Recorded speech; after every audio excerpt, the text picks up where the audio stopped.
দেখো, 5 তলার উপরে দাঁড়িয়ে থাকা একজন ইঞ্জিনিয়ার নিচে দাঁড়িয়ে থাকা একজন শ্রমিককে আওয়াজ দিচ্ছিল।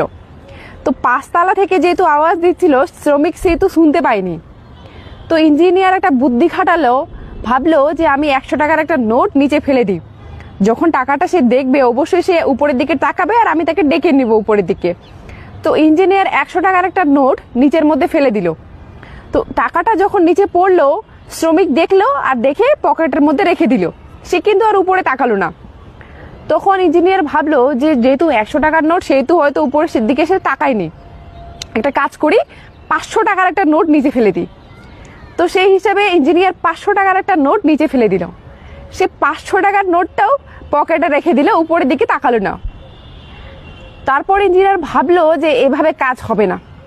তখন সে ছোট্ট একটা পাথরের টুকরা নিয়ে নিচের দিকে ফেললো, আর সেটা গিয়ে একেবারে শ্রমিকের মাথার উপরে পড়লো।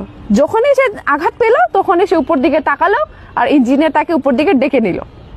ঠিক আমরাও এরকম, মানুষরাও এরকম। আমরা যতদিন পর্যন্ত ভগবান হোক বা আল্লাহ সৃষ্টিকর্তা যাই বলো না কেন, যতদিন পর্যন্ত আমাদেরকে ভালো রাখে, আমাদেরকে টাকা পয়সা দেয়, আমরা কোনোদিনও তার কথা মনে করি না।